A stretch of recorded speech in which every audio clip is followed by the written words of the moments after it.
Člani skupščine Gospodarske zbornice Slovenije so na decembrski seji z ministrom za izobraževanje, znanost in šport dr. Jernejem Pikalom razpravljali o strategijah in ukrepih na področju izobraževanja kot odgovor na kadrovsko vrzel.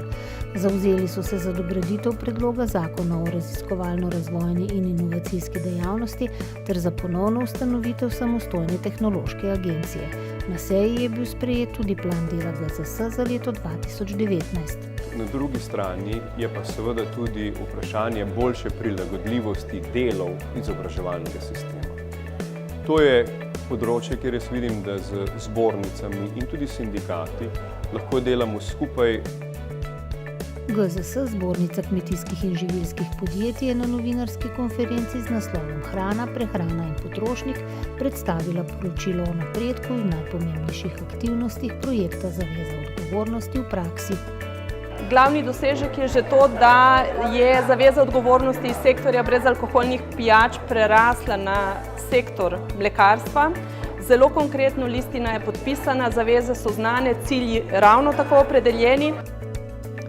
Konferenca GoDigital, ki sta jo pripravila GZS, Združenje za informatiko in telekomunikacije in SRIP IKT horizontalna mreža v sodelovanju z Ministrstvom za gospodarski razvoj in tehnologijo, je povezala ponudnike rešitev informacijskih tehnologij in podjetja, ki so uspela z uvedbo novih poslovnih modelov temelječih na disruptivnih digitalnih tehnologijah.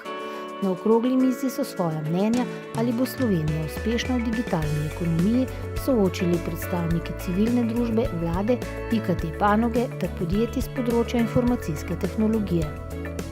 Jaz absolutno verjamem, da bo Slovenija v digitalni ekonomiji uspešna, da pa moramo bistveno več sodelovati, bistveno več izmenjevati izkušenj, biti bolj podjetni in dvigovati svoj nivo kompetenc.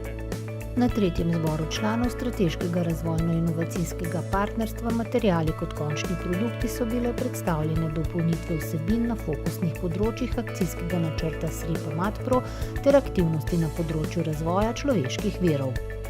Mene še posebej veseli, da smo dokazali, da se znamo povezovati, sodelovati ne samo na nivoju podjetij preko zbornice, ampak tudi z inštitucijami znanja in po vsej vrednostni verigi, tudi med različnimi panogami.